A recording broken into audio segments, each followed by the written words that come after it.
Beaucoup de gens se demandent quelle est la chose la plus importante qui redonne de la jeunesse. C'est peut-être un enthousiasme sincère et un désir d'un avenir radieux. Pour certains, l'aspect le plus important peut être une amitié solide qui dure de nombreuses années. Ou encore, les jeunes cœurs ont encore besoin de quelque chose de plus, par exemple une relation. Mais pour le personnage principal, toutes ces choses sont illusoires et tout cela ne suffit pas. Il existe de nombreuses situations incompréhensibles entre les gens. Autrement dit, il est très difficile de trouver une personne qui puisse vous comprendre. Mais le jeune homme pense que si le désir de se comprendre est ignoré, alors appeler l'amour ainsi perd son sens. Occupé par ses réflexions, Chris Brown trouve sur son bureau une invitation d'un de ses élèves au cours de tennis. Pour lui, c'est un véritable casse-tête que de recevoir les aveux de ses accusés.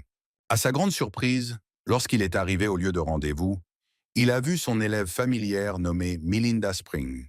Chris a décidé de considérer cette réunion comme un moment de travail et a immédiatement commencé à parler du rapport qu'elle pourrait soumettre au conseil étudiant. Mais la fillette n'était pas contente de ça. Elle veut qu'il arrête de faire semblant d'être stupide. Melinda le tuera s'il ne l'écoute pas. Chris décide de tout ignorer et s'est déjà retourné pour s'éloigner. L'héroïne perdit patience. Elle attrapa le jeune homme par le col et l'attira vers elle. Se trouvant dans une situation difficile, Chris regarde Melinda, rouge d'embarras. Elle, rassemblant son courage, lui avoue son amour. L'étudiant veut savoir s'il acceptera ses sentiments et s'il deviendra son petit ami. Chris se sent piégé pour la première fois. C'est une véritable reconnaissance qu'il ne peut éviter, mais il ne veut pas encore tomber amoureux et il sera difficile de refuser. Elle est la championne du club de tir à l'arc. Melinda continue de le secouer par les épaules et de lui poser la question fatale. Chris veut juste tomber par terre et disparaître. Mais il se rend compte qu'il est un homme fort qui a dû traverser de nombreuses batailles. Il est le meilleur quand il s'agit de s'échapper. Chris décide de jouer le rôle, se retourne et regarde Melinda droit dans les yeux. En disant que malheureusement, il a déjà un être cher. Mais à sa grande surprise, il n'a pas dit cela seul. Les gars remarquent une étudiante debout au loin qui s'excuse et dit qu'elle est vraiment désolée. Il s'avère que Melinda avait désigné un lieu de rencontre plutôt populaire, car à quelques mètres, il y avait aussi une déclaration d'amour infructueuse.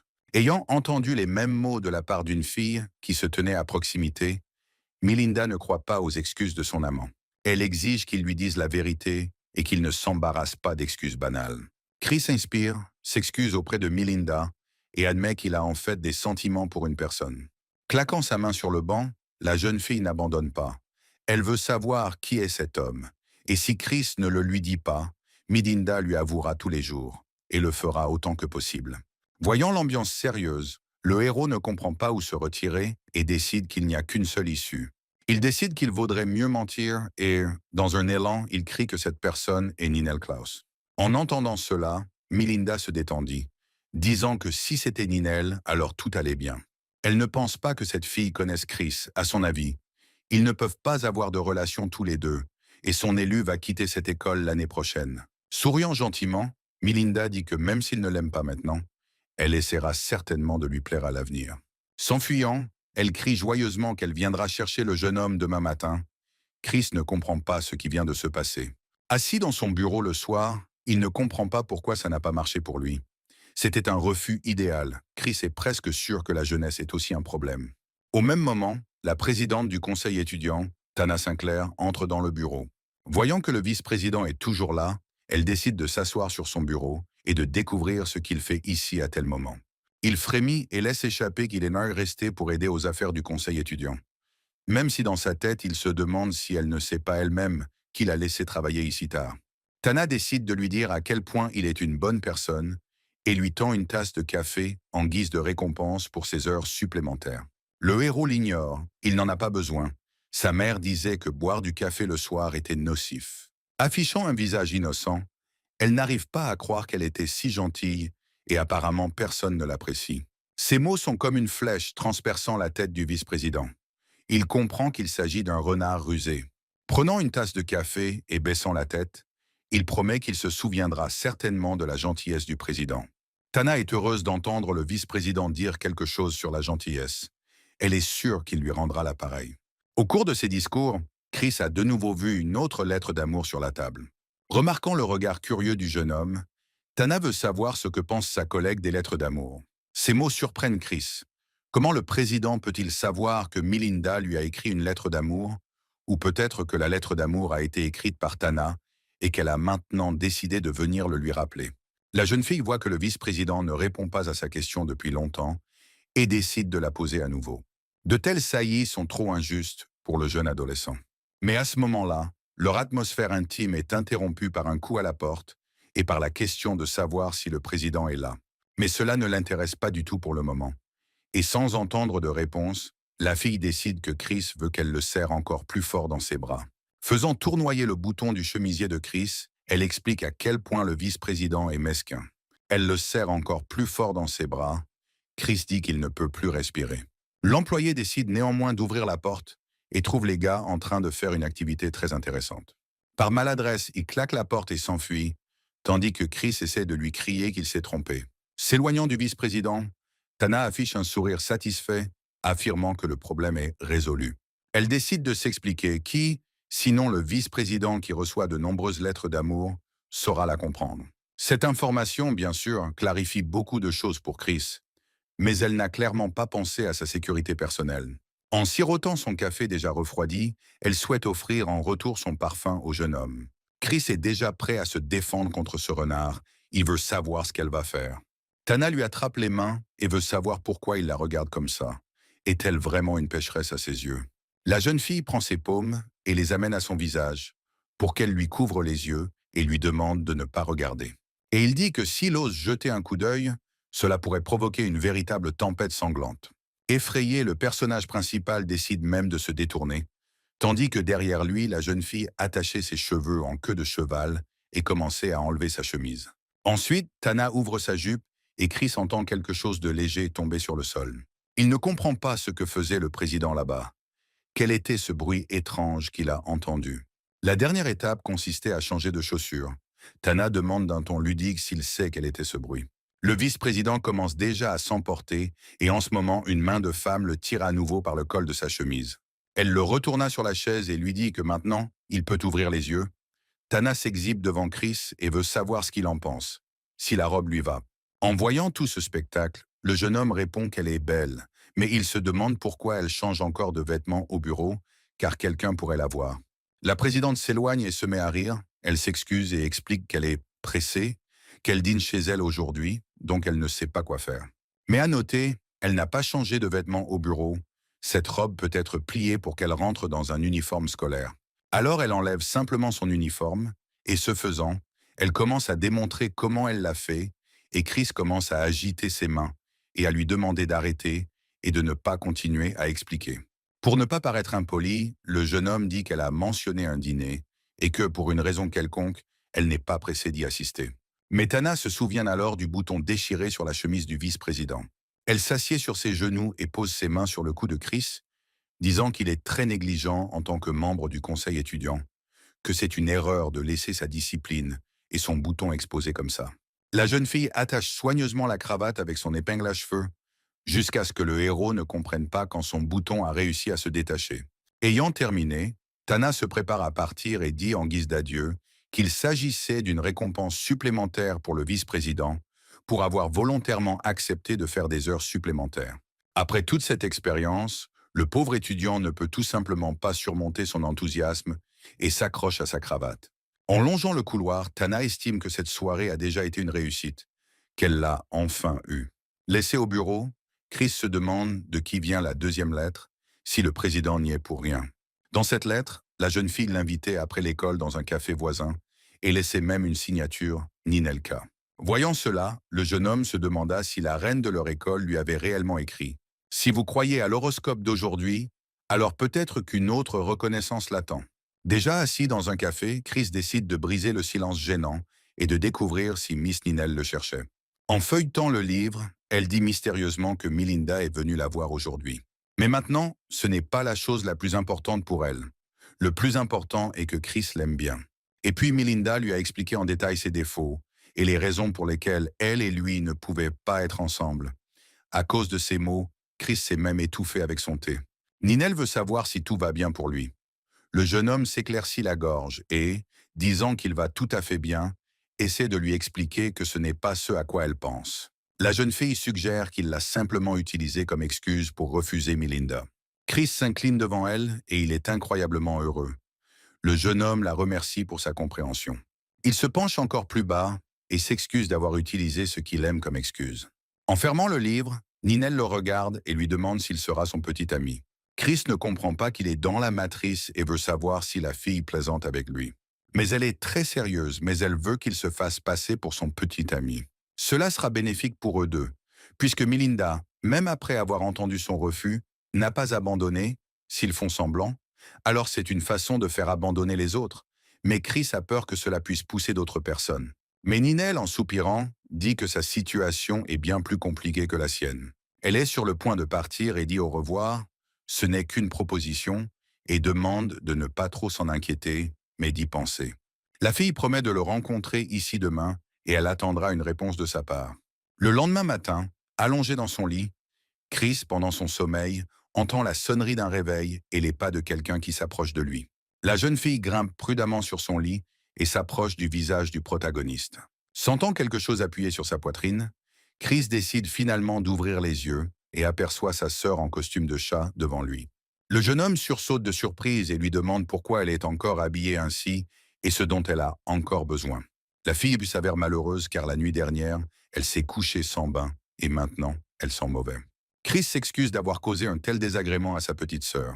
Elle s'approche de lui et, en souriant, lui dit que tout va bien et le complimente sur le fait qu'il sent très bon. L'attrapant par la veste, il l'entraîne et lui dit qu'il ne s'en occupera pas et qu'il va maintenant se brosser les dents. Pendant que le frère se brosse les dents, la sœur s'accroche à lui et le héros se demande combien de temps elle va rester ainsi pendue. Elle commence à se plaindre du fait que son frère ne veut même pas lui laisser le temps de s'échauffer.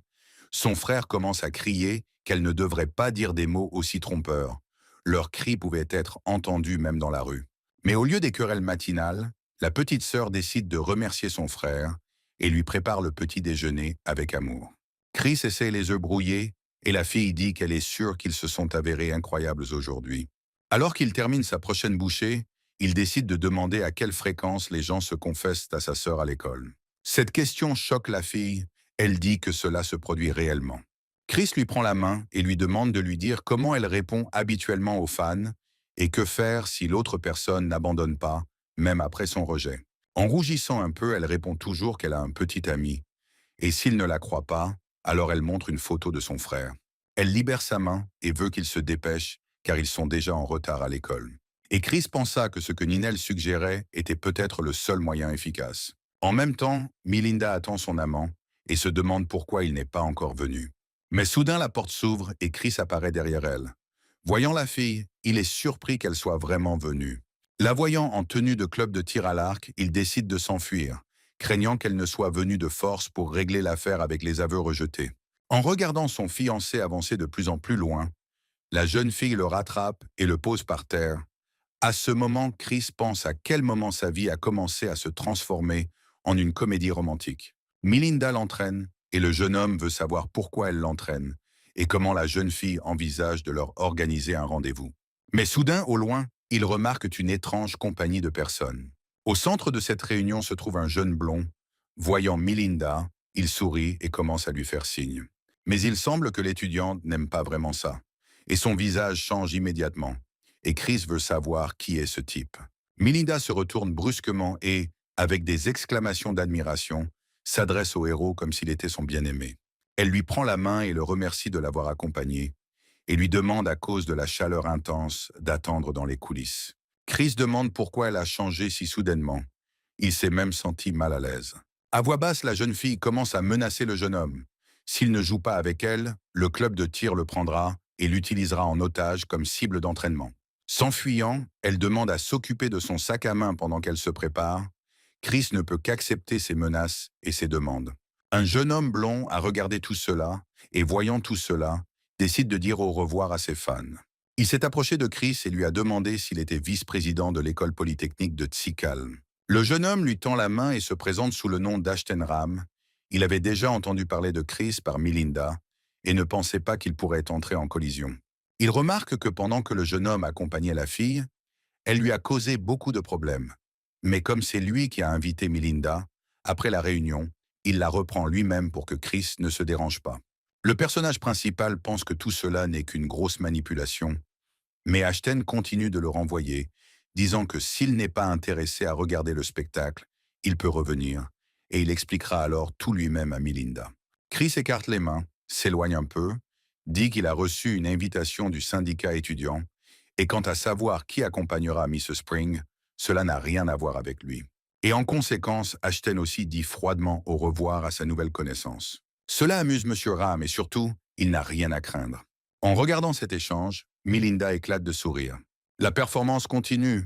La fille fait du bon travail en atteignant la cible avec précision. Mais Chris, assis dans la salle, attend juste la fin de cette représentation. En raison de son état de demi-sommeil, le sac de Melinda lui tombe des mains et, une fois ouvert, tout son contenu finit par terre. Les yeux du jeune homme s'écarquillent et, collectionnant des livres, il découvre qu'en fait la jeune fille a avec elle un tas de livres sur les méthodes pour courtiser les hommes. Alors qu'il ramasse des accessoires sur le sol, il entend quelqu'un à l'extérieur discuter de l'apparence de la jeune fille, disant qu'elle profite de sa beauté et pense qu'elle a toujours raison.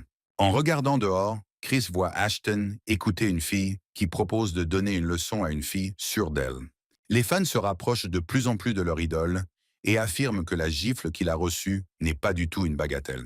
Ashton les dissuade. Il ne veut pas qu'ils cherchent eux-mêmes les problèmes à cause de lui. Mais les filles continuent d'insister sur le fait que ce scélérat doit comprendre que cela ne peut pas être fait.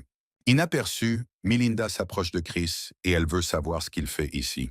Le jeune homme veut savoir si elle le croira s'il lui raconte des ragots. À ce moment-là, la fille a déjà pensé qu'il espionnait d'autres filles. Mais Chris répond qu'il en a déjà vu tellement aujourd'hui que ses yeux sont déjà calleux. Melinda le fait rapidement asseoir sur une chaise. Elle est contente de sa révélation. Après tout, alors il ne la regardera que, elle veut savoir s'il l'a comprise, ce que le héros accepte. Melinda tombe à côté de lui sur le banc et dit qu'elle a pris en compte à quel point il s'est comporté paisiblement aujourd'hui et a joué avec elle. Et maintenant, elle est prête à le récompenser pour qu'il puisse aider une belle fille à enfiler ses chaussettes. S'il met ses chaussettes, il peut rentrer chez lui. Cela dit, la fille jette une jambe par-dessus sa cuisse, mais il n'y a aucun sourire joyeux sur le visage de Chris. Voyant cela, Melinda enlève son pied et s'indigne, car ses pieds sont propres, et d'ailleurs, il n'a même pas demandé pourquoi il était récompensé. Le héros s'éclaircit la gorge et tente de lui expliquer qu'apparemment, elle a tout mal compris. Il était sur le point de dire qu'il n'aimait même pas ça, mais quand il vit la flèche dessinée devant son visage, il changea brusquement sa réponse pour une réponse plus positive.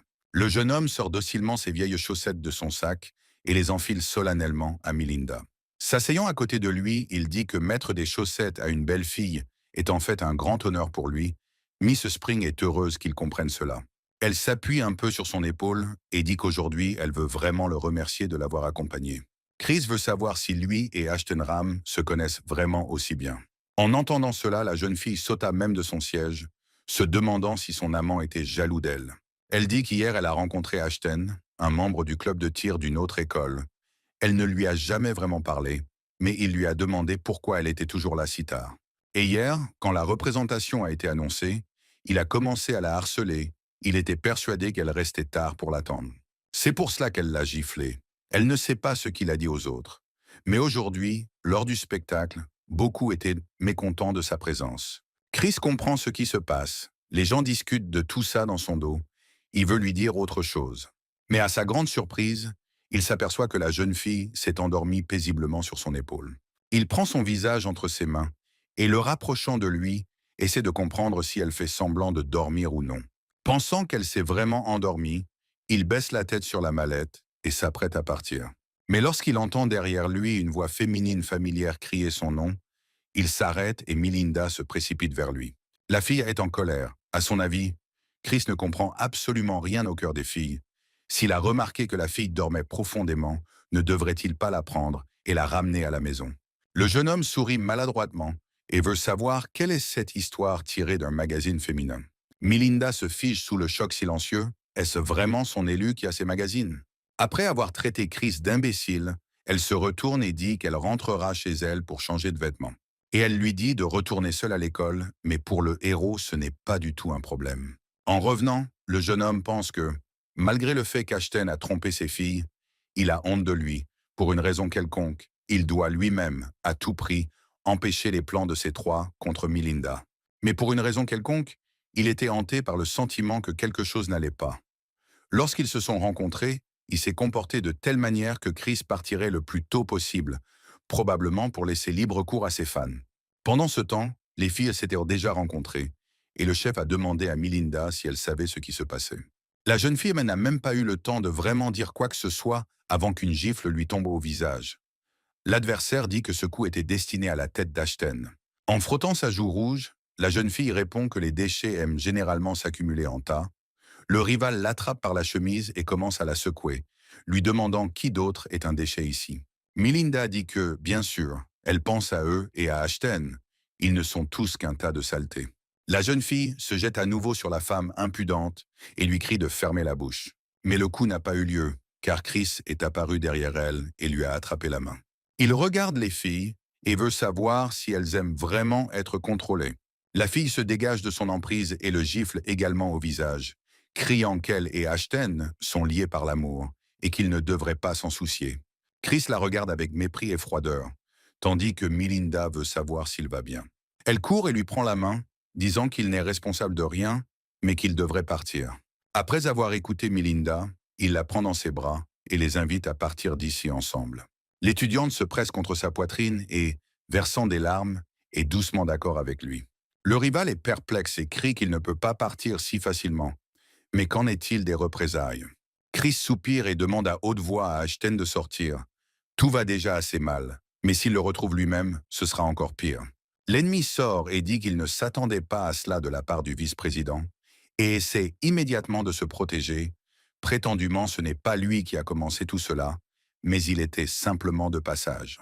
Le personnage principal met Melinda au sol et frappe son adversaire au visage de toutes ses forces. Ashton s'envole sur une distance décente et assis en se frottant la joue, il entend que Chris lui a rendu la gifle.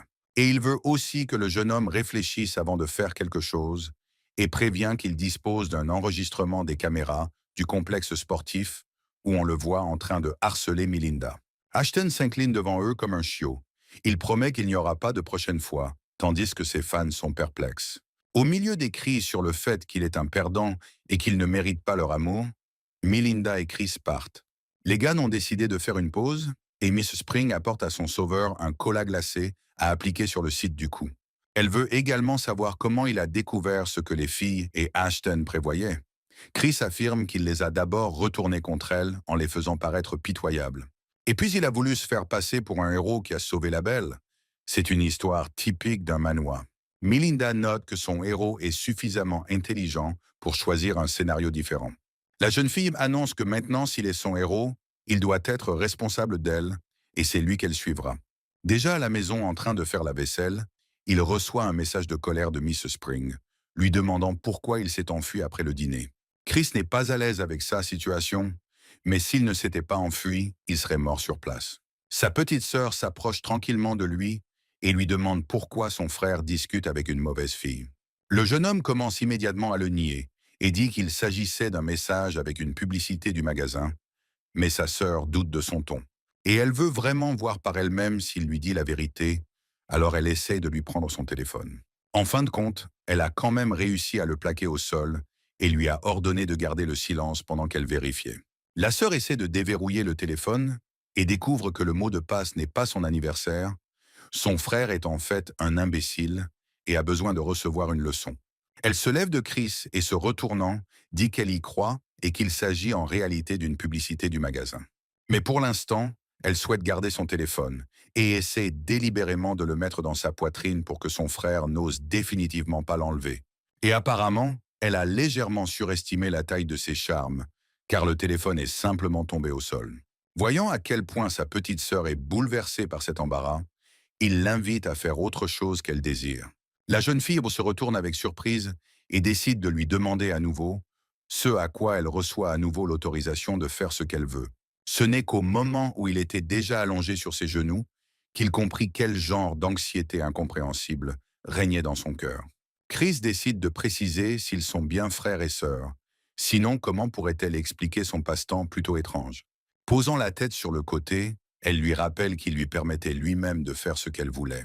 Après tout, lorsqu'elle aide à nettoyer les oreilles des autres, Elle éprouve beaucoup d'émotions. Comment un passe-temps aussi relaxant peut-il être étrange, à la façon dont il en parle? Bien que Chris trouve cela étrange, il éprouve également un certain plaisir à entendre des gouttes dans ses oreilles. Il ferme même les yeux. Mais quand il les ouvre, il voit que la serviette que portait la sœur ne couvre presque plus son corps. Il sursaute brusquement, la serveuse parvient à lui retirer le bâton de l'oreille. La petite sœur n'est clairement pas contente de son attaque. Chris explique qu'il voulait juste lui tourner le dos parce qu'il allait envoyer un message à une mauvaise fille, et si sa sœur voyait cela, elle serait très en colère. Mais elle ne semble pas s'en soucier, et elle le tire simplement par la joue et lui dit qu'il peut téléphoner. Mais pourquoi se moque-t-il d'elle? Il reçoit des messages de filles, mais il en a déjà assez, et demande à sa sœur Molly la permission de ne pas aller à l'école demain. Mais elle se penche simplement vers son oreille et lui demande à voix basse s'il a oublié que demain c'est samedi. Et son ton devient soudain sévère, car il s'avère qu'il a oublié que demain il doit aller voir sa performance. Chris commence immédiatement à trouver des excuses dont il se souvient à propos des concours de danse de la ville, et il viendra certainement à eux, même s'il a oublié que demain c'est samedi. Il sentait que demain il y aurait quelque chose d'important, alors il cherchait une excuse pour ne pas y aller. Au campus, Molly le regarde avec un regard dévorant et veut savoir si son frère promet vraiment de venir, et le jeune homme lui jure solennellement. Elle se lève et se couche en disant qu'ils se verront demain soir au théâtre. Au même moment, le président lui écrit et elle a l'intention de rencontrer le vice-président demain matin, ce dont Chris n'est pas content. Si Molly voit que le président viendra le voir le matin, alors il ne vivra pas. Déjà le matin, sa sœur lui écrit qu'elle est déjà au théâtre et qu'elle va à la répétition générale. Ce n'est pas sans raison. Chris a envoyé Molly au théâtre à l'avance, s'est également précipité vers la bibliothèque pour éviter le danger et s'est sauvé de la terrible colère de sa sœur. Derrière lui, il entend la voix de la présidente. Elle lui tend une tasse et lui propose du café, ce dont le jeune homme est incroyablement heureux. Mais soudain, il s'arrête et réalise qu'il y a une sensation familière sur son épaule. Les seins du président ont réussi à reposer sur lui. Et elle sourit et dit bonjour à Chris alors qu'il essaie de reprendre ses esprits. En mangeant des petits pains encore chauds, le héros veut savoir comment Tana a découvert qu'il se cachait dans la bibliothèque. Elle prend aussi une bouchée de pain et lui demande s'il sait pourquoi le lièvre tombe si facilement dans un piège. Le jeune homme tente de se cacher de son regard malicieux et veut connaître la réponse à la question qu'elle lui a posée. Tana met sa main sur son bras et explique en riant que la raison est qu'il est un lâche. Dès que le chasseur émet le moindre bruit, le lièvre court immédiatement de peur dans l'autre sens. Et en même temps, un chasseur intelligent n'a besoin que de connaître les habitudes d'un lièvre pour tendre un piège. Et puis le lièvre tombe en elle de son plein gré. Tana passe son doigt sur ses lèvres et lui demande si son jugement est correct, et en même temps le traite de lapin. Maintenant, Chris comprend parfaitement où elle veut en venir avec cette allégorie sur les lièvres, et il décide de demander pourquoi elle, avec une telle intelligence, ne s'est pas encore trouvée de petite amie. Tana sourit d'un air espiègle et dit que si elle tombe vraiment amoureuse, personne ne pourra lui échapper. Chris ne comprend pas où ce renard a appris de telles choses, pourquoi elle sourit quand elle lui raconte tout ça. Mais la question reste toujours ouverte. Le jeune homme veut savoir pourquoi elle le cherchait. La réponse s'avère bien plus simple qu'il ne le pensait. Elle voulait le voir et éventuellement avoir un rendez-vous à l'aveugle avec lui. Chris comprend qu'il a un besoin urgent de sortir d'ici et se levant, dit qu'il ne se sent pas bien aujourd'hui. Alors maintenant, ils devront se dire au revoir.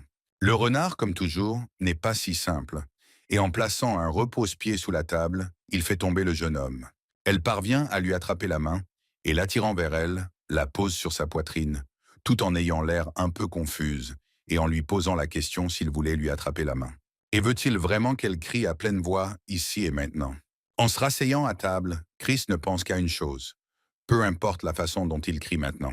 Il a déjà l'impression qu'elle est une chasseuse, et c'est en réalité le même lapin qu'elle tire par les oreilles. En fin de compte, il doit s'excuser auprès d'elle et lui dire qu'il se sent déjà beaucoup mieux. Cette nouvelle rend Tanu heureuse, et elle dit qu'il a juste besoin de rencontrer une personne, et c'est tout. Il ne devrait pas être si nerveux. Chris décide de lui dire qu'elle n'a aucune idée du nombre de gaz à l'école qui voulaient l'écorcher quand elle l'a utilisé comme excuse, et qu'il ne fera pas face à une mort certaine. Tana comprend qu'il faut payer pour tout et fait une démonstration qui fait briller d'enthousiasme les yeux du héros. Celui qui va la rencontrer aujourd'hui recevra cette chose. Chris ne peut pas se contrôler car la récompense est la réédition du jeu Signal Fire 4. Le jeu ne devrait pas sortir officiellement avant 3 mois, et il veut savoir d'où elle l'a obtenu. La présidente affiche à nouveau un sourire malicieux, car elle savait que Chris adorait ce jeu. Le jeune homme s'incline devant elle et dit qu'il l'accompagnera certainement.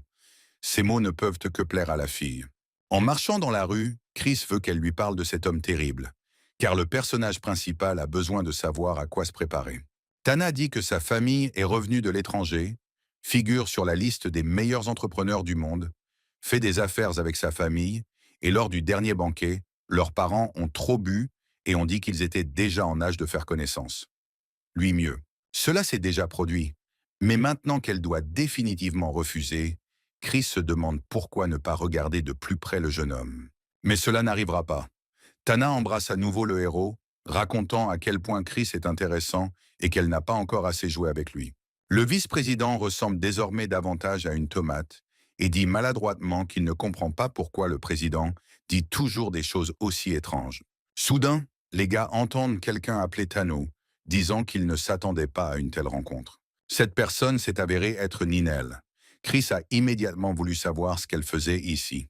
Heureusement pour eux, elle ne faisait que passer par là et s'est souvenue des bons de réduction qu'elle voulait offrir à Chris et leur a également rappelé de bien regarder leur date d'expiration. Ninel se retourne et leur fait ses adieux, disant qu'elle ne veut pas les distraire de leur rendez-vous. Le jeune homme est prêt à saisir son cœur car le coupon de café est le signe qu'elle travaille toujours, attendant sa réponse ce soir. Et en plus, sa sœur a un concours après le déjeuner. Il vérifie frénétiquement l'heure sur sa montre et dit à haute voix qu'il ne s'attendait pas à ce que l'homme caché dans l'ombre ait une si bonne relation avec la beauté désirée de chacun.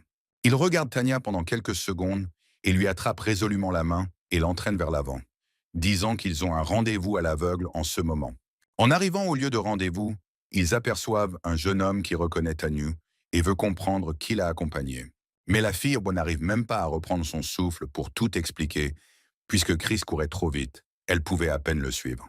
Mais elle rassemble ses forces et le présente comme l'adjoint du conseil étudiant. Ils se sont rencontrés par hasard dans la rue et ont décidé de manger gratuitement. Tana veut savoir si Chandler s'en soucie. À l'extérieur, le jeune homme imperturbable dit que les amis de Tana sont ses amis. Et bien sûr, cela ne le dérange pas, et propose même de s'asseoir. Mais la colère bouillonne en lui. Il ne comprend pas comment ce pique-assiette ose tenir celui de Tana.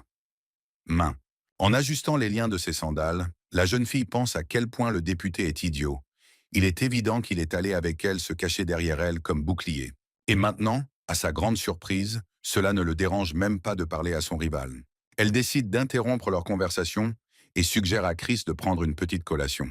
Après tout, après le déjeuner, ils auront bien d'autres choses importantes à faire.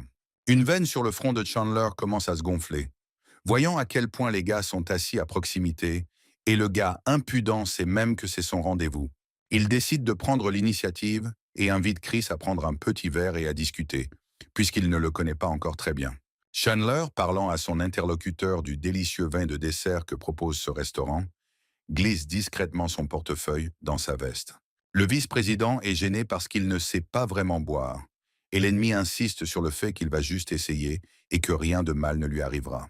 À la même seconde, Tana, au contraire, imagine comment elle goûte un verre de ce délicieux vin et fait semblant d'être ivre. Elle pourra faire beaucoup de choses, et même malgré cet arrogant Chandler. Tana soutient immédiatement l'idée car le bon vin est incontournable. Chris ne croit même pas qu'ils vont vraiment le boire. On leur apporte des boissons et ils lèvent solennellement leur verre pour trinquer. Tana décide de boire un peu puis de faire semblant d'être ivre. Mais elle remarque ensuite une image intéressante. Chris est déjà allongé sur la table, tout rouge, et tenant un verre à la main, le petit doigt dépassant. Est-il vraiment déjà ivre?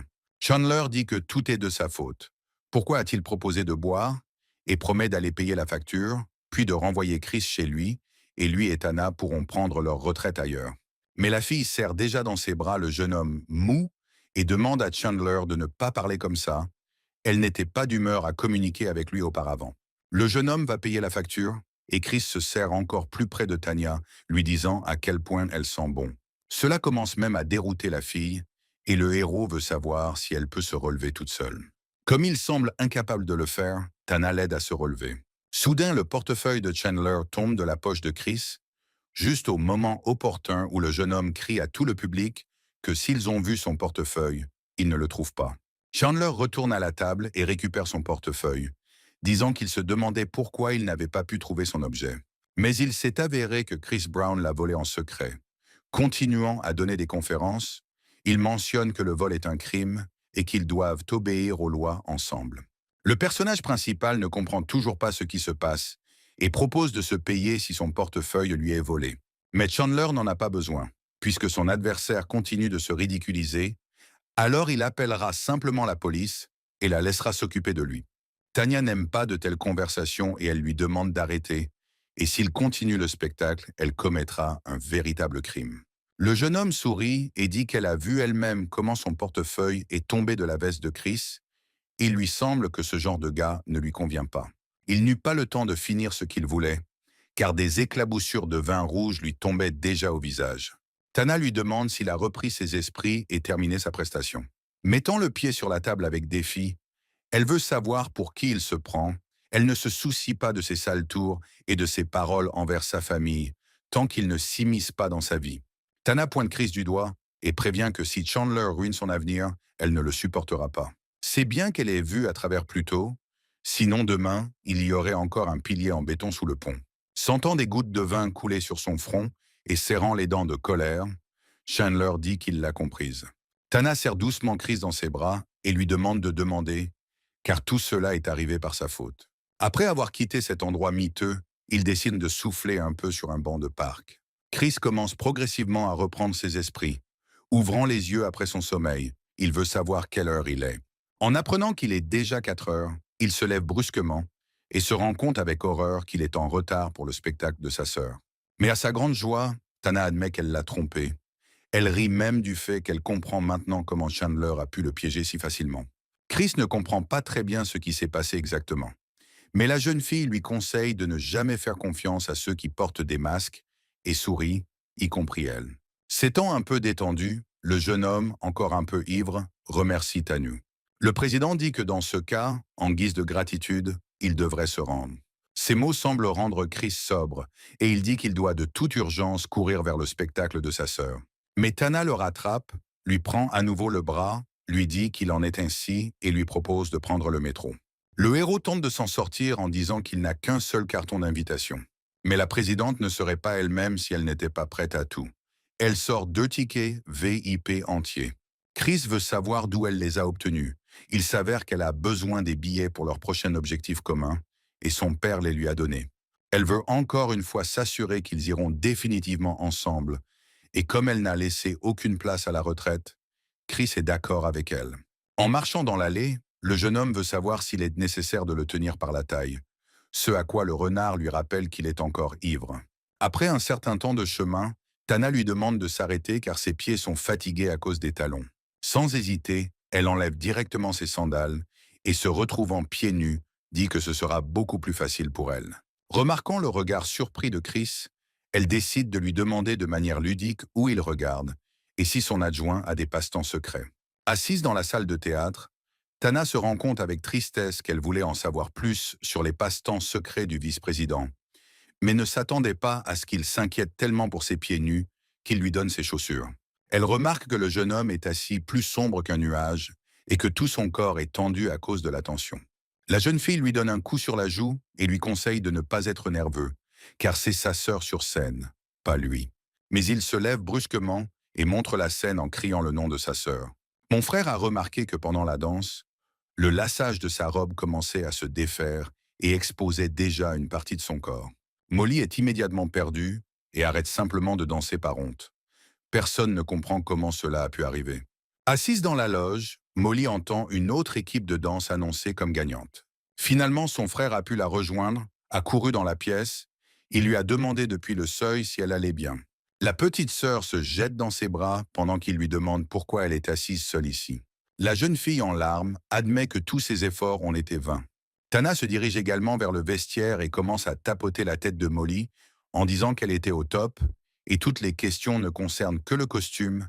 Elle a également décidé de mentionner que l'adjoint est maintenant très inquiet. La petite sœur s'écarte rapidement avec son frère, lui demandant ce que ce renard rusé a oublié ici. Une escarmouche verbale s'ensuit entre les filles. Molly commence immédiatement à être jalouse. Chris, en regardant cela, regrette de ne pas avoir pu prévoir immédiatement leur rencontre. La sœur lui prend la main et, le tyran, lui dit qu'il est temps pour eux de rentrer chez eux. Après tout, à côté d'eux se trouve une dame méchante et rusée, prête à le manger sans laisser de traces. Mais Tana ne compte pas abandonner si facilement. Elle demande à sa petite sœur de se calmer. Puisqu'elle traite très bien Chris, l'adjoint se retrouve entre deux feux. Elle veut qu'il confirme qu'il la traite bien et commence à serrer sa main plus fort contre sa poitrine. Déjà en sueur froide, le jeune homme dit que le président est vraiment gentil avec lui. Et en général, pourquoi ne vivent-ils pas simplement en paix et ne se disputent pas? Molly ignore ces paroles, car son regard est rivé sur la façon dont le sournois Fox tient la main de son frère. Incapable de le supporter, elle se place entre eux et les pousse dans des directions différentes, leur criant qu'ils ne devraient pas être si proches. Croisant les bras sur sa poitrine, Molly déclare qu'elle seule peut faire ça à son frère. Au même moment, une fille joyeuse court dans la loge et, voyant Molly, crie qu'elle l'a enfin retrouvée. Elle prend l'artiste dans ses bras et dit à quel point c'est génial qu'ils aient pris la 4e place. Mais l'année prochaine, ils feront plus d'efforts. La fille, on ne comprend pas ce qui se passe et ce qui est bien à la 4e place. Remarquant que Molly n'est pas seule, la jeune fille salue tout le monde. Lorsqu'elle voit Chris, elle dit que sa sœur parle toujours de lui, sans même prêter attention aux autres. Tana suggère que cela a même un nom, le complexe du frère aîné. La fille confirme qu'il s'agit bien de son ami. Molly crie à Terry d'arrêter de dire des bêtises et ils partent car ils doivent se changer dans les vestiaires. Pendant qu'ils partent, Tana décide de dire à Chris que c'était la fille qui était en charge des accessoires pour cette performance. La renarde veut savoir si le vice-président comprend pourquoi sa petite sœur a échoué.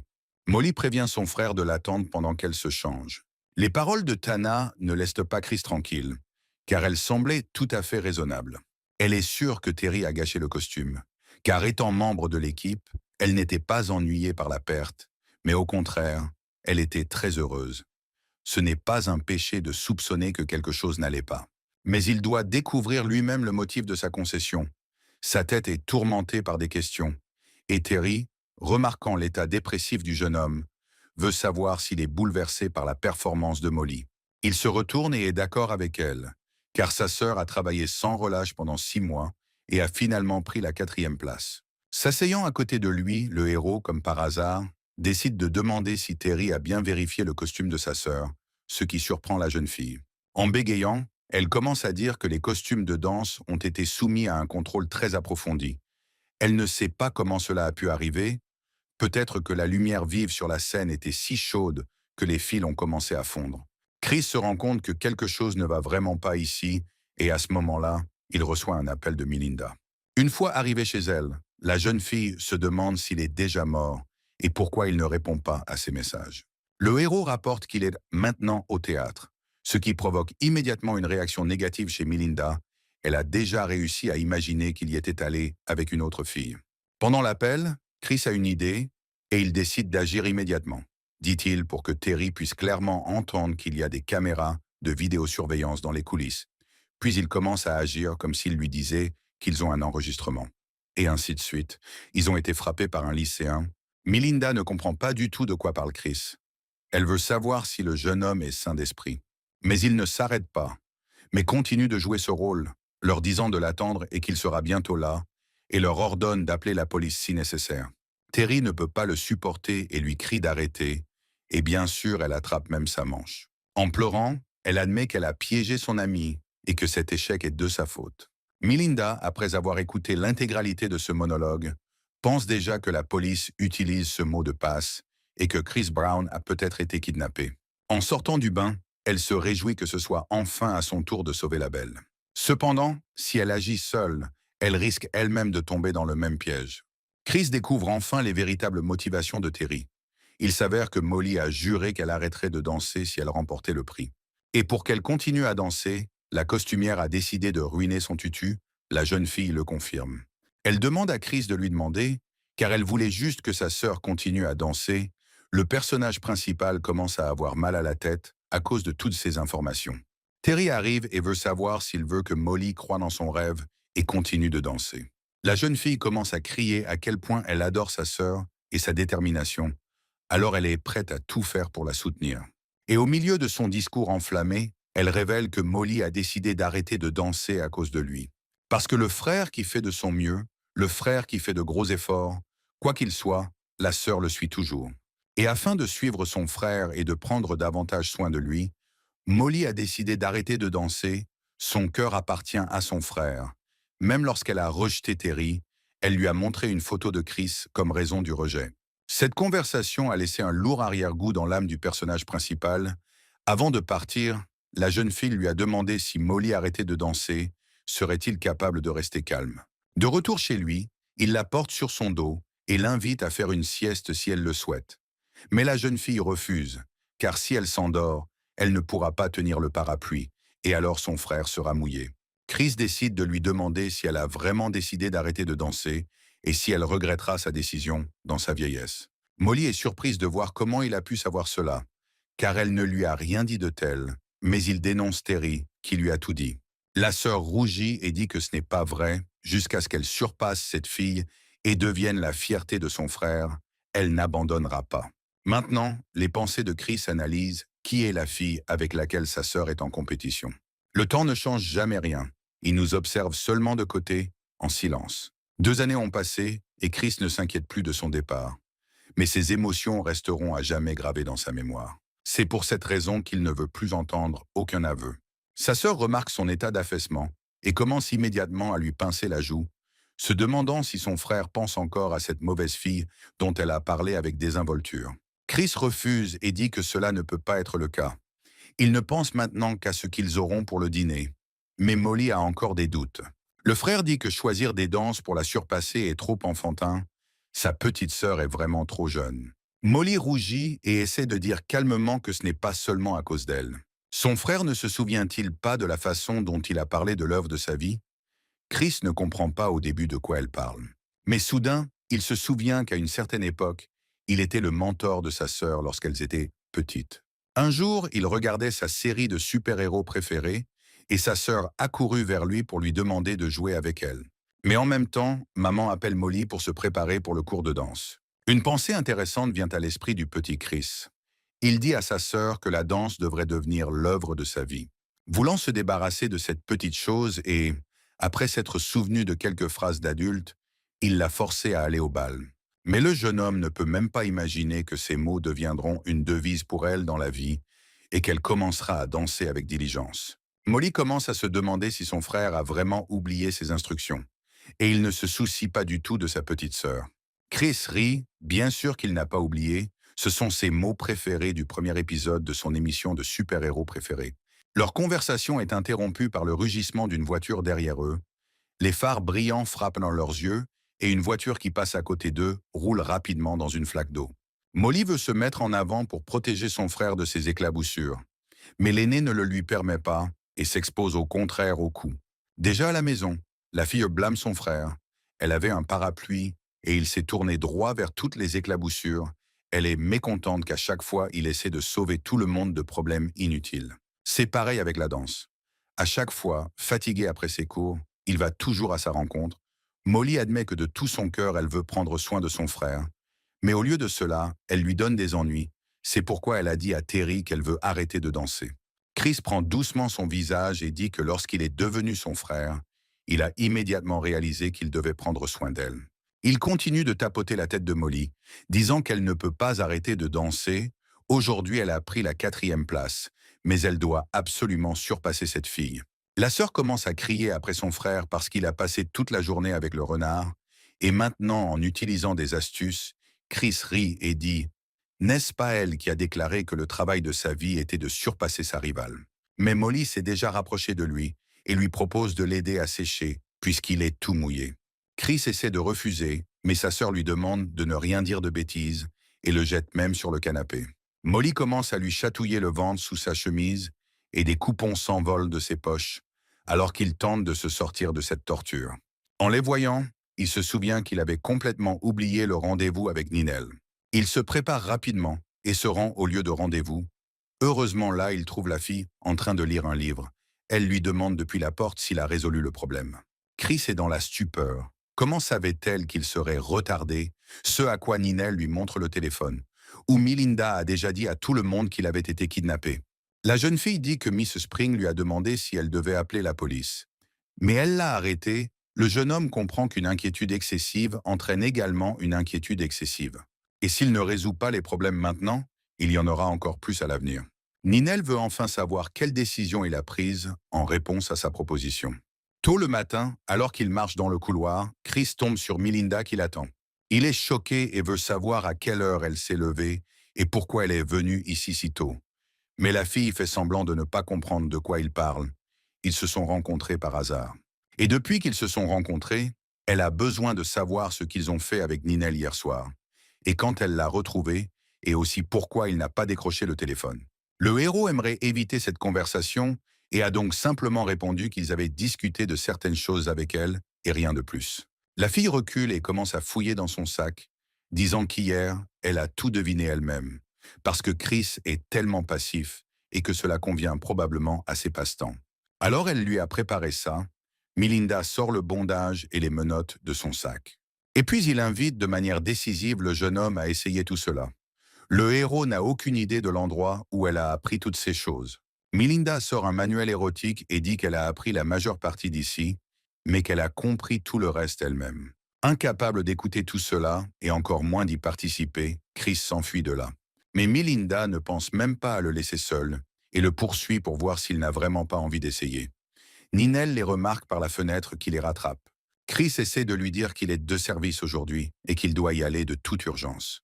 Il parvient à se détacher de sa poursuivante et elle commence à parcourir les buissons à la recherche de son amant. Le jeune homme s'est caché dans l'une des salles de classe et a regardé par la fenêtre l'avancée de ses recherches. À ce moment-là, il reçoit un appel du président. Elle veut savoir comment son cher adjoint a passé le week-end. Chris dit qu'il a passé un super week-end grâce à elle. C'est ce qu'il a dit à voix haute. Mais dans sa tête, il l'a maudite. À cause de ce renard, il va manger le céleri frit de Molly pendant une semaine entière. Tana est heureuse et lui demande de résoudre un problème au club de tennis car il est de si bonne humeur et promet de lui offrir un café plus tard. Mais il n'y eut aucune réponse à sa proposition. La seule chose qu'elle entendit fut que son téléphone était mort et que Chris imitait les bips. Cet arrangement ne convient pas au président et elle demande au mandarin de surveiller Chris Brown dans la classe. Une fille nommée Cleo Way est à la tête du département d'autonomie gouvernementale du syndicat étudiant. Avec le surnom de mandarin, elle accepte volontiers de répondre à la demande. Le jeune homme ne veut plus s'immiscer dans les problèmes des autres, et c'est pourquoi des dangers l'attendent de toutes parts sur le campus. Et voici que quelqu'un est entré dans la classe et a brusquement essayé de lui retirer l'éponge. À sa grande joie, il s'est avéré que c'était Ninel. Elle est venue savoir si Melinda lui courait après ce matin. Puisqu'ils ont commencé à coopérer avec lui hier soir, pourquoi ne pas profiter de leur fausse relation aujourd'hui pour corriger ce malentendu? Convient le jeune homme. Voyant que Chris était très gêné, elle décide de se rapprocher de lui. Au même instant, Tana arrive avec une montagne de livres et commence à raconter depuis combien de temps elle attend l'adjoint. Mais après avoir vu cette photo, ses mains sont automatiquement tombées, lâchant tout. Ensuite, Melinda se précipite dans le bureau et dit joyeusement qu'elle a trouvé quelque chose de nouveau. Maintenant, ils regardaient tous les deux leur amant embrasser la reine de l'école, Ninel. Mais tout s'avère un peu plus simple. La jeune fille, s'approchant de son visage, dit qu'il a de la craie dans les cheveux. Elle se met même sur la pointe des pieds pour regarder un peu plus. Chris perçoit cela comme un autre test pour lui. Melinda ne supporte pas la première blessure au cœur. Elle pleure et s'enfuit.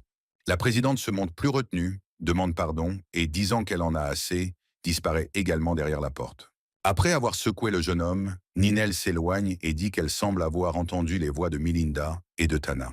Chris ne sait même pas ce qu'il ressent. C'est probablement pour le mieux. Le matin, il ne savait pas comment refuser la fille. Et maintenant, il s'est débarrassé par hasard du fardeau qui pesait sur son âme. Ninel l'invite à l'accompagner au club littéraire, car ils ont besoin de discuter de quelque chose. En approchant du club Ninel, le gars a appelé, remarquant Chris. Il veut lui demander de partir, car il doit discuter personnellement des problèmes du club littéraire avec la fille. Le regard de Ninel changea brusquement. Elle commença à regarder son allié avec espoir, lui donnant un signal. Chris la protège et, se tournant vers le gars, dit que puisque nous parlons du club, il ne devrait rien avoir à cacher. Le jeune homme n'est pas satisfait de qui le député pense qu'il est. Il l'accuse de vouloir profiter de sa position au sein du syndicat étudiant pour leur donner des ordres. La jeune fille décide de prendre l'initiative en main et, se tournant vers le jeune homme, lui dit que le député du syndicat étudiant est aussi son petit ami. Les gaz avancent. Ces mots ont tellement refroidi les ardeurs du jeune homme qu'il a même laissé tomber tous les papiers de ses mains.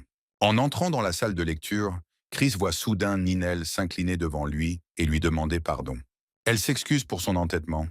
Le héros essaie de la calmer en lui disant que tout va bien et que c'est le seul moyen de résoudre le problème. Ensuite, Ninel décide de clarifier la question de ce que font habituellement les couples. Elle pense qu'aller à l'école et se remettre ensemble ne suffira pas à tromper tout le monde. Alors elle l'invite à rejoindre un club littéraire pour qu'ils puissent en passer plus de temps ensemble. Chris est immédiatement d'accord sur ce point. D'ailleurs, il y a autre chose. Hier, alors qu'elle faisait des recherches sur les relations entre couples, elle est tombée sur une application rose dans laquelle les amoureux laissent leurs traces et l'invitent à l'essayer. Chris y pense aussi, cela ne le dérange pas non plus de faire tout cela par souci d'authenticité. Après avoir clarifié ses questions, Ninel s'approche de lui et lui demande de baisser à nouveau la tête. Elle lui demande de ne pas bouger et le corps de Chris semble se transformer en pierre, obéissant à son ordre alors qu'elle l'embrasse dans le cou. Maintenant, on pouvait voir un baiser écarlate sur le cou du jeune homme, sous sa chemise. Ninel est satisfaite de son travail, utilisant du rouge à lèvres brillant. Maintenant, tout semble plus réaliste. Chris la félicite d'être si bien préparée et maintenant, il peut dormir tranquille. La fille s'assoit et dit qu'aujourd'hui, elle a encore des choses à faire et qu'à partir de demain, ils commenceront à aller à l'école ensemble. Déjà sur le chemin du retour, le personnage principal a commencé à analyser ce à quoi il pensait. S'il rejoint le club littéraire, il en deviendra l'adjoint. Dès que le président en aura connaissance, cela pourra être considéré comme la date de sa condamnation à mort. Il voulait résoudre le problème, mais en conséquence, il s'est retrouvé dans encore plus de problèmes. Est-ce vraiment la vie typique d'un étudiant? Même le chemin du retour ne faisait pas exception pour lui, car Melinda, sortie de nulle part, atterrit à côté de lui et avait besoin de lui parler. Après avoir récupéré sa commande de boisson, Chris se dirige vers la jeune fille qui l'attend, dont les pensées ne parlent que d'amour. En s'approchant, il lui tend un verre et elle l'arrache brusquement de ses mains, offensée. Melinda le regarde et veut savoir depuis combien de temps elle et Ninel sont ensemble. Chris, sans hésiter, répond qu'ils ont commencé à sortir ensemble hier. Maintenant, la fille comprend de quoi ils ont discuté ce soir-là. Elle décide de demander si elle peut appeler Ninel maintenant et lui dire qu'elle et M. Brown ont un rendez-vous. Le jeune homme répond simplement que sa petite amie est une personne plutôt compréhensive. En fronçant les sourcils, Melinda dit qu'elle l'aime bien plus que son Ninel. Chris transmet que sa petite amie le considère comme une personne digne de sa confiance, et cela lui suffit. Melinda admet que lorsqu'ils se sont rencontrés il y a quelques années, elle aussi lui a immédiatement fait confiance. En regardant au loin le coucher du soleil qui s'estompe, elle dit qu'à l'avenir, Ninel s'assiera à sa place et mangera de la glace avec lui. En disant cela, une boule lui monte à la gorge et des larmes commencent à couler de ses yeux. Elle promet qu'elle suivra définitivement son amant. Le ruban dans ses cheveux s'est défait et demande à Chris de l'aider dans cette tâche qui lui est déjà familière. Alors qu'il noue un joli nœud sur ses longs cheveux roses, une pensée lui vient à l'esprit. Maintenant, il n'a plus besoin de faire ça. Il précise s'il l'a bien attachée et, en réponse, la fille fredonne doucement.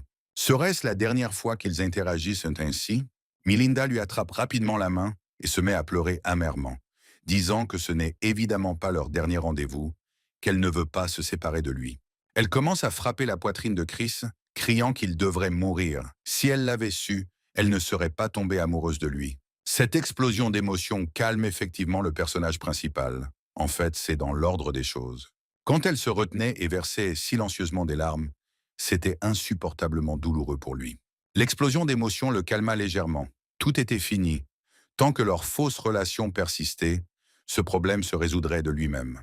De retour chez lui, il refuse la glace, invoquant des douleurs à l'estomac, et continue de penser que son histoire avec Melinda se terminera et que tout se mettra alors en place.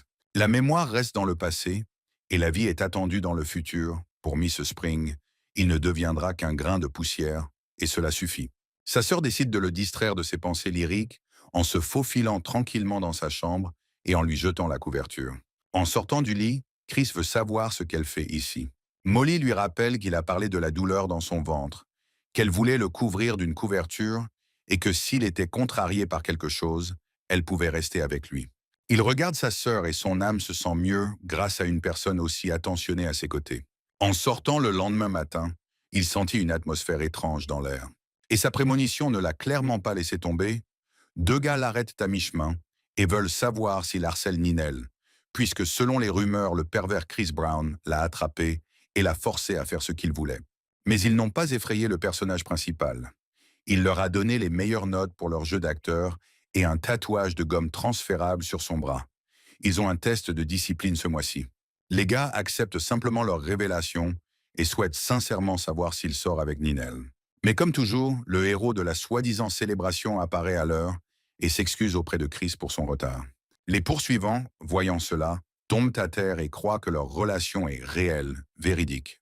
Ninel regarde Chris et veut savoir si ces personnes lui causent des ennuis. Le jeune homme refuse, mais la remercie pour son aide. La jeune fille est heureuse et, en guise de remerciement pour son attente, lui tend un cadeau. Elle lui a préparé du thé au citron. Il continue de faire des farces au couple et Chris décide également d'agir et lui propose de l'aider à porter son sac. Mais Ninel ne veut pas le déranger. Le jeune homme lui murmure doucement que les couples font habituellement cela et la jeune fille accepte sa proposition. Il prend joyeusement son sac, mais ne s'attend pas à un tel poids et tombe brusquement. Plusieurs livres sont tombés du sac à dos et la héroïne se demande pourquoi elle en a besoin en autant. En lisant les titres sérieux des œuvres, Chris pense que ce n'est qu'avec l'aide d'un tel livre qu'il pourra s'endormir pendant un semestre entier. Et l'idée lui vient également que les filles du club littéraire portent de tels sacs pour se maintenir en forme. Remarquant l'expression du visage du jeune homme, Ninel veut savoir s'il pense que la littérature est difficile à comprendre. En se grattant la tête, il est un peu gêné d'admettre que pour un technicien comme lui, ce n'est vraiment pas facile. Touchant son torse, elle explique que la littérature n'a jamais méprisé la vie et n'a pas été séparée des masses. À tout moment, la littérature a reflété la vie humaine. Les expériences, les sentiments et les émotions des gens sont la source à la fois de la vie elle-même et de la littérature. En d'autres, les expériences, les sentiments et les émotions des gens sont la source. Même la fiction artistique est l'une des manifestations possibles de la vie d'une personne et l'expression de ce qui est dans son âme et sa propre littérature. Elle comprend qu'elle a déjà bombardé le héros de mots abstrus et, s'excusant, commence à lui caresser la tête et paraphrase cela du point de vue du matérialisme, une expression de ce qu'il a en tête. Chris lui retire la main et admet maladroitement que malgré cela, il ne l'a pas bien comprise. Décidée à lui faciliter les choses, elle lui demande par exemple s'il pense qu'il aime Melinda Spring. Il se souvient qu'ils la connaissent depuis longtemps et qu'en tant qu'ami, c'est une personne intéressante et très joyeuse. Cependant, si nous parlons d'amour, alors c'est la limite.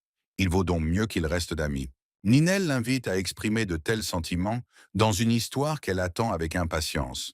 Mais Chris ne veut même pas gaspiller du papier pour de telles bagatelles. Mais leur idylle est interrompue par le mandarin, criant le nom du député, disant que le syndicat étudiant est sur le point de s'effondrer, et lui, voyez-vous, a un rendez-vous.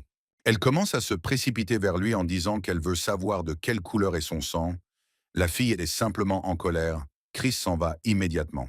La main du mandarin était sur le point d'attraper le fugitif, quand soudain elle reçut un déclic de Ninel. En ce moment, au bureau, Tana ne se sent pas dans le meilleur état et regarde le même bouton de la chemise de Chris.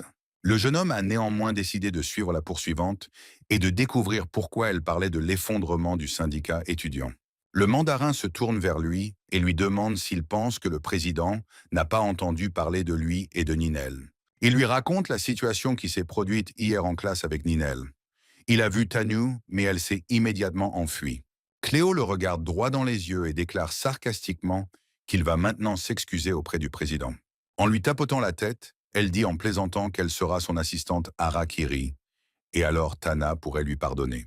Obéissant et suivant le mandarin, le jeune homme ne comprend pas pourquoi tout cela et ce qu'il attend ensuite. Cléo s'en va et marmonne dans sa barbe que l'un est stupide et l'autre lâche. La fille comprend qu'elle ne permettra pas une mauvaise issue. Elle enfonce la porte et pousse littéralement Chris en avant. Et puis elle verrouille brusquement la porte de l'extérieur. Le héros lui crie de le laisser sortir. Le canard mandarin prévient les garçons que s'ils ne résolvent rien entre eux, elle ne les laissera pas sortir, même s'ils meurent de faim. Chris se retourne et croise le regard de Tana. Il espérait éviter cette rencontre le plus longtemps possible. Le président est le premier à décider d'entamer une conversation et elle veut savoir s'il a décidé de lui rendre visite lui-même, car cela arrive rarement. En voyant une pile de papier sur la table, Chris se demande quel est le 38e parallèle, comme on appelle les frontières entre la Corée du Sud et la Corée du Nord. Tana tente de se défendre en disant que le classeur était cassé et qu'elle a donc dû poser tous les papiers sur la table. Prenant les papiers, le personnage principal dit que si elle a eu l'idée de tout regrouper en une seule pile sans vérifier les documents, alors elle doit être simplement une professionnelle dans la capture de poissons avec ses mains. Le président décide de lui faire remarquer qu'il veut dire qu'en son absence, elle se relâche. Chris veut qu'elle avoue si elle le forme à devenir esclave salarié dans une entreprise avec un horaire de travail de 12 heures. Tana le calme et lui dit qu'elle ne parlerait pas avec des phrases aussi ennuyeuses. Il veut savoir pourquoi elle lui fait ça. La fille lui fait remarquer qu'il y a une autre raison à cela. En le retournant sur la table, elle dit doucement qu'elle l'aime beaucoup.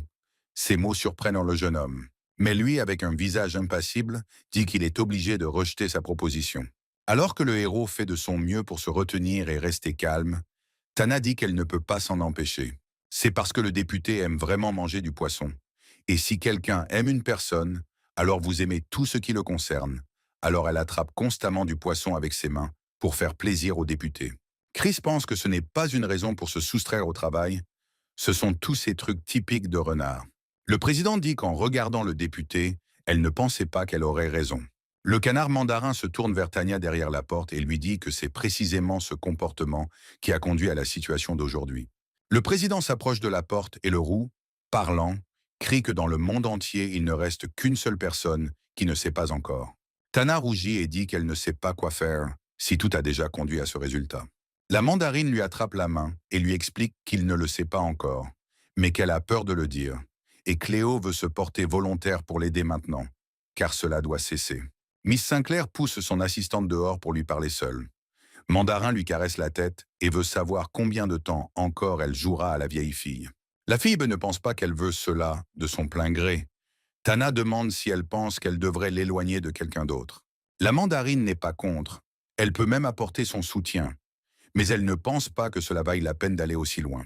Après avoir parlé un peu plus, le président retourne au bureau et ordonne de continuer à travailler et de revenir à la discussion des rapports financiers.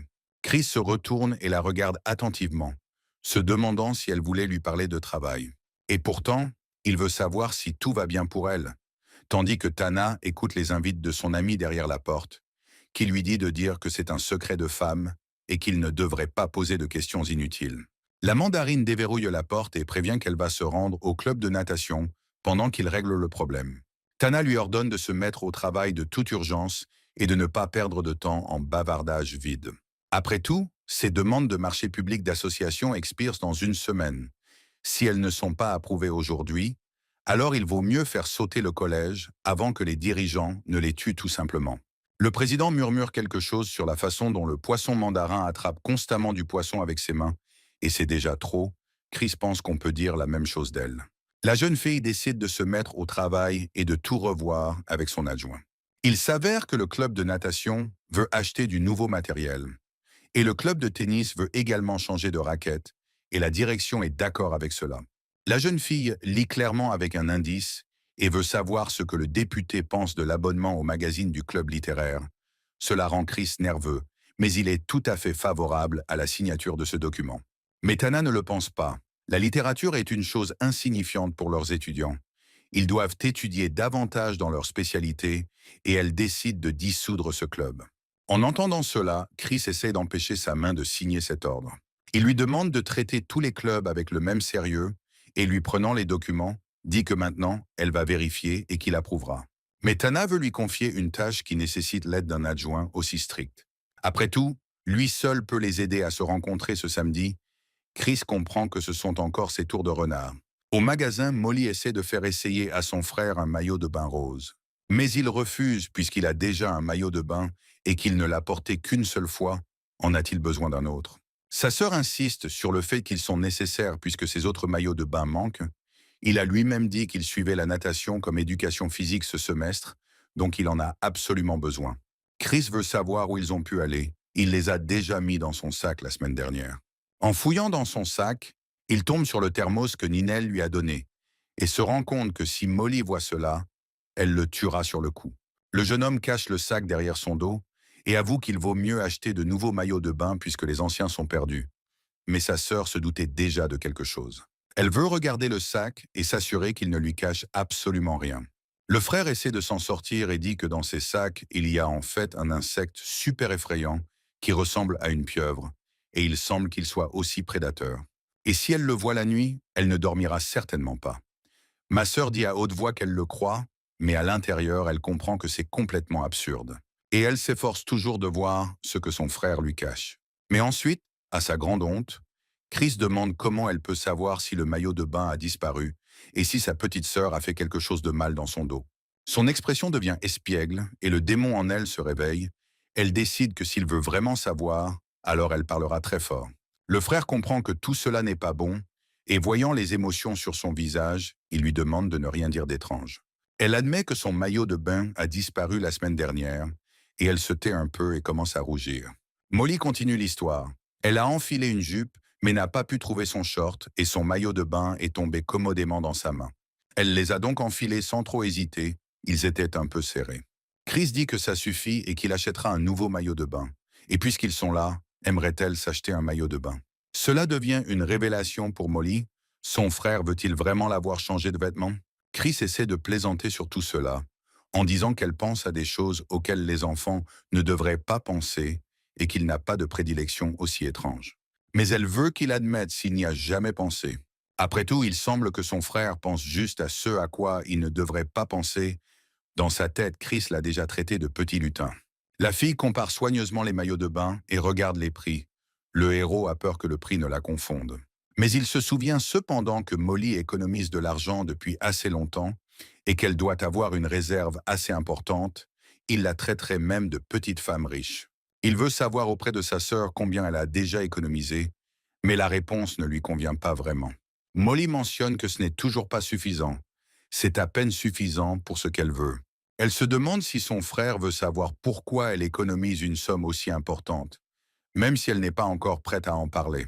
Mais son frère l'interrompt en disant qu'il ne veut pas savoir, même si dans ses pensées il aimerait vraiment savoir, mais peu importe à quel point ils sont proches, ils doivent avoir leur propre secret. De plus, c'est peut-être le plus grand secret associé à la romance adolescente, ou aux légendes sur les démons, ainsi qu'un pouvoir secret qui peut sauver le monde. En tout cas, sa sœur ne peut pas être ordinaire. Molly le regarde avec des yeux pleins d'amour et le remercie de la respecter. Chris se rend compte qu'une chose dont il est sûr, c'est que sa sœur est mignonne comme l'enfer.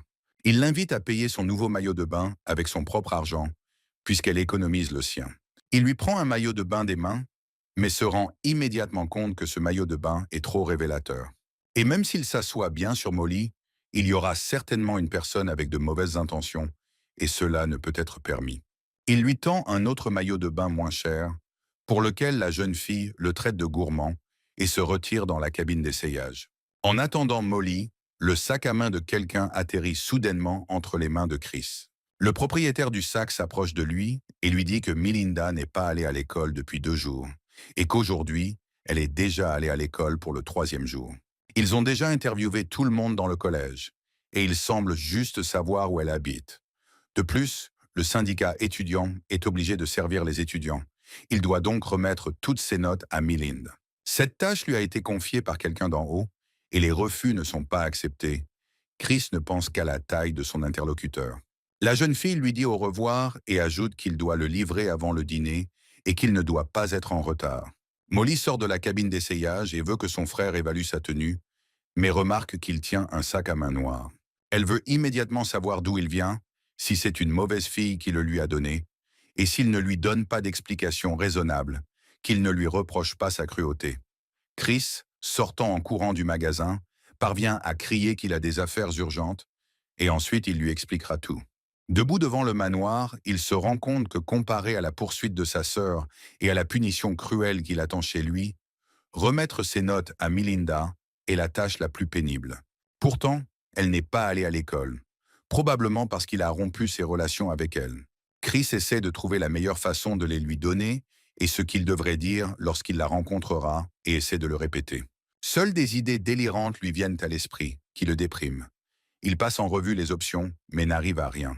Il essaie d'exprimer son embarras, mais soudain, un bruit de talons se fait entendre derrière lui et quelqu'un l'appelle en lui disant qu'il ne s'était pas vu depuis longtemps. Au même moment, Molly envoie à son frère une photo en maillot de bain et lui dit qu'elle leur a déjà préparé le dîner.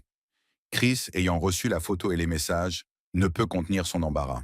Le jeune homme est assis à une table dans le hall. La tante de Melinda, Chica, l'a rencontré. Elle a envoyé la fille au magasin et l'avertit qu'elle reviendra bientôt. Chica invite Chris à dîner avec eux. Il la remercie pour l'invitation, mais dit qu'il a des choses à faire à la maison. La femme pose bruyamment sa tasse sur la table et déclare qu'elle a besoin de savoir quelque chose de lui. Elle a entendu dire qu'il y a quelques jours, quelqu'un avait osé rejeter sa fille. Et maintenant qu'elle veut découvrir ce qui s'est passé, les mains de Chris commencent à trembler et il essaie de faire semblant de ne pas comprendre de quoi elle parle.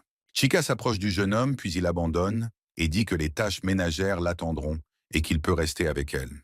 La tante change de visage et, enfilant un tablier, déclare qu'il appréciera bientôt ses talents culinaires. Chris se rend compte qu'il s'est déjà attiré des ennuis. Finalement, Melinda rentre du magasin et crie à sa mère qu'elle a acheté des oignons. En entrant dans le couloir, elle se fige lorsqu'elle aperçoit Chris assis sur le canapé, qui la salue maladroitement. Elle court vers la cuisine de sa mère, craignant que son cerveau ait déjà commencé à fondre. Chica sort au cri de son enfant. Accrochée à sa mère, Melinda pleure qu'elle avait des hallucinations et a vu la même sur leur canapé.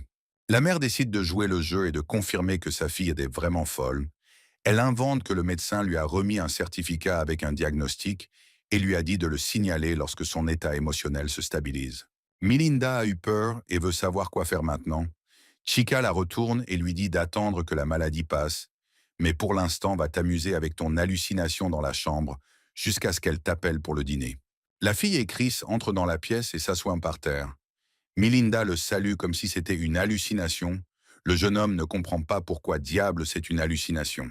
Le personnage principal décide de lui demander comment elle se sent et de dire que ses camarades de classe lui ont donné des notes. Mais Melinda ne perd pas son caractère et dit toujours quelle hallucination cool elle a. Le jeune homme commence à avoir peur qu'elle puisse vraiment perdre la tête à cause de sa maladie. Il essaie de lui remettre les billets, mais elle refuse. Car si la fille le touche, l'illusion disparaîtra. Par conséquent, jusqu'à ce qu'il disparaisse, elle ne le touchera pas. Elle aime Chris de tout son cœur. Et elle ne permettra pas que la merveilleuse illusion disparaisse. Melinda sort du lit et marche sur le mystérieux jouet. Et sans qu'elle le remarque, il essaie d'aller plus loin, mais glisse sur elle et revient en arrière. Elle atterrit tête première sur la dignité de Chris, lui causant une douleur infernale. Melinda se retourne soudainement sur le ventre et commence à supplier Chris de ne pas disparaître. Et seulement après quelques secondes, elle se rend compte qu'il ne s'agit pas d'une hallucination, mais d'un véritable original. Elle s'envole hors de la pièce en criant, craignant de la voir sans maquillage et dans de tels vêtements. La jeune fille pense déjà qu'elle ne se mariera jamais. Chica, sortant de la cuisine, dit que puisque Chris a laissé ce désordre, laissez-le nettoyer lui-même. Le jeune homme avait déjà pensé que sa tante pouvait être une parente de Tana.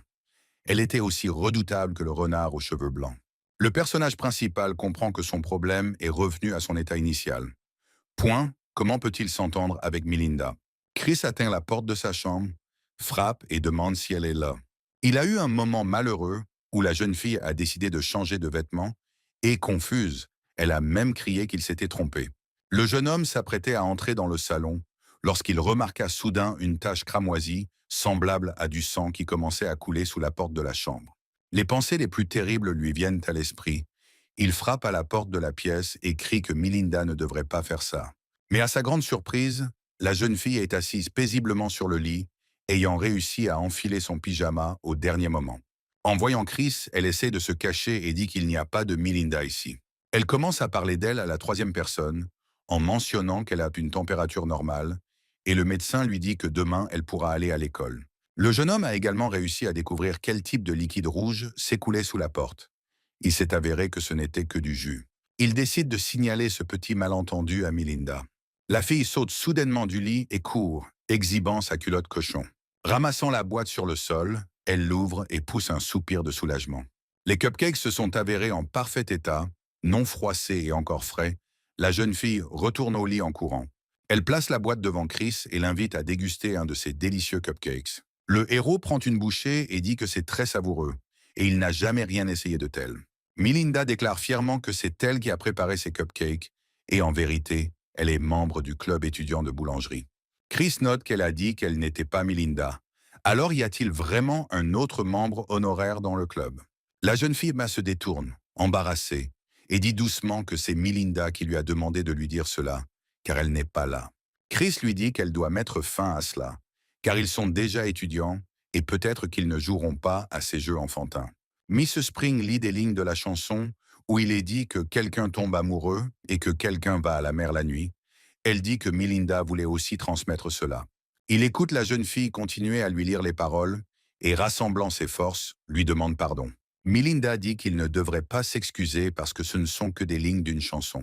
Maintenant, elle souhaite davantage savoir comment les choses se passent avec Ninel. Chris dit calmement que tout va bien pour elle, mais Melinda s'y oppose et dit que ce n'est pas possible. Après tout, s'il avait été son petit ami, elle ne l'aurait jamais laissé tomber amoureux d'une autre fille, surtout lorsque cette fille lui avait avoué ses sentiments. Chris dit gêné qu'on lui a demandé « Alors il est venu ici ?» Melinda est heureuse qu'il ait finalement changé de sujet, et en plus, elle comprend qu'elle a un besoin urgent de changer de vêtements.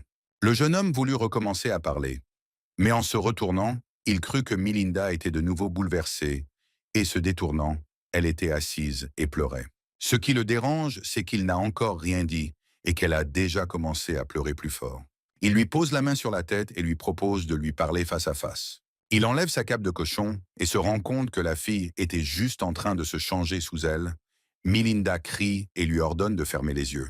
Au final, l'embarras entre lui et Miss Spring a semblé disparaître grâce aux notes. D'ailleurs, Tante Chica l'a invité à travailler dans leur magasin pour le week-end, et il a été obligé d'accepter. C'était bien sûr le signe d'une autre dispute, mais il ne les a pas refusés. Peut-être que tout cela est dû à la peur. Si on y pense, il a encore brisé le cœur de sa fille il y a quelques jours. D'un autre côté, il est entré effrontément dans la maison de quelqu'un d'autre, a effrontément mangé le dîner de quelqu'un d'autre et a effrontément pris les affaires des autres. Il était donc difficile de refuser. En pensant à tout cela, il tombe soudainement sur Ninel dans la rue. Elle caressa un joli chat rouge qui aimait tellement sa caresse qu'il décida de se glisser sous son pull. Chris veut savoir pourquoi elle n'est pas pressée de rentrer à la maison. Elle répond que pendant qu'il y avait une pause dans la bibliothèque, elle voulait terminer le livre et revenir. Mais le chat a décidé d'interférer avec son monologue lorsqu'il a vu Chris. Et essayant de sauter de la veste, il tira involontairement Ninel vers le jeune homme. La chatte apprécie visiblement la chaleur entre les deux personnes, et elle se met à ronronner bruyamment de plaisir. Chris aide à retirer le duvet de sous sa veste et dit qu'il n'a pas à faire de farce, et Ninel suggère qu'il a peut-être faim. La tangerine observe le couple du coin de la rue, entend leur conversation et essaie de tout rapporter immédiatement à Tania. L'observateur a remarqué qu'il se comportait désormais avec une retenue assez étrange pour un couple amoureux, alors que tout y était propice. Elle s'approche du chat et le remercie pour son bon service aujourd'hui. Il s'avère qu'il s'agit d'un membre indépendant du syndicat étudiant nommé Cookie. Chris est finalement rentré chez lui et veut juste s'allonger tranquillement dans sa chambre. Sa sœur rapporte qu'elle est très en retard. Aujourd'hui, elle et ses camarades de classe partent en pique-nique. Elle restera donc chez Terry pour la nuit. Molly déclare qu'en son absence, il ne peut pas manger de nouilles instantanées et ramener les filles à la maison. En entendant la porte d'entrée se fermer, Chris devient même triste. Elle est partie et il s'est retrouvé tout seul. Mais sa tristesse n'a pas duré longtemps. Il s'est arrangé des vacances de solitude, auxquelles s'ajoutent également des vacances de jeux vidéo. Alors qu'il ouvre une canette de chips et boit un coca, il entend la sonnette de la porte et pense que ce doit être Molly qui a oublié quelque chose. Mais derrière le seuil apparaît le président, qui le salue et lui tend une sorte de sac de nourriture. Chris n'est pas content des invités non invités et essaie de fermer la porte rapidement. Tana commence à le bombarder de questions pour savoir s'il a fini de revérifier et lui demande s'il a oublié que quelqu'un a quelque chose d'important à faire aujourd'hui. Chris est juste prêt à hurler de désespoir et dit que quelque chose lui a aveuglé les yeux et que maintenant, il ne peut plus rien voir. Tana lui demande de ne pas faire l'imbécile mais de la laisser entrer. Le jeune homme s'y oppose car sa sœur lui a interdit de laisser entrer les filles. La voisine remarque cette étrange lutte et après avoir salué Chris, elle met les gars très embarrassés. Le jeune homme salue sa tante et elle constate à quel point sa petite amie est belle. Chris rit et essaie de lui expliquer qu'elle a mal compris et que ce n'est pas sa petite amie. Ces mots ont clairement blessé Tanu et à ce moment-là, la tante ne croit toujours pas aux paroles du jeune homme. Monsieur Brown est déjà horrifié que ce renard rejoue son numéro. La voisine lui promet qu'elle ne parlera pas d'elle à ses parents.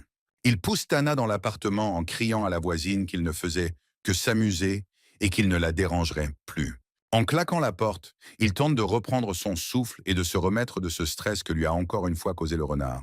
Tana, souriante, note qu'elle n'en a pas trop dit, mais Chris crie qu'elle a pris le contrôle de sa tante en une seule scène. Assise sur une chaise, elle rapporte qu'elle s'est réveillée tôt aujourd'hui pour lui parler d'affaires et acheter des biscuits, et qu'elle a quand même été condamnée par lui. Alors qu'elle met le cookie dans sa bouche, elle invite Chris à l'essayer aussi. Mais le jeune homme est prêt, c'est peut-être son astuce pour prendre à nouveau quelques photos LED avec lui. Si elle voulait se moquer de lui, c'était déjà une éternité trop tard. Tana se rapproche et dit qu'il devrait absolument essayer ces cookies très chers. Le jeune homme abandonne et, ayant déjà rassemblé son courage, tend la main pour mordre un morceau de cette friandise. Chris essaye de prendre une bouchée du cookie, mais Tana s'éloigne de lui, le laissant sans rien. Elle lui a fait un tour et veut maintenant que l'adjoint devine où est passé le cookie. Tana tend la main et sort le biscuit derrière son oreille, mais ne calcule pas la charge et s'appuie un peu sur Chris, laissant tomber le bonbon de ses mains. Étant si proches l'un de l'autre, la gêne les envahit et un silence gênant plane entre eux.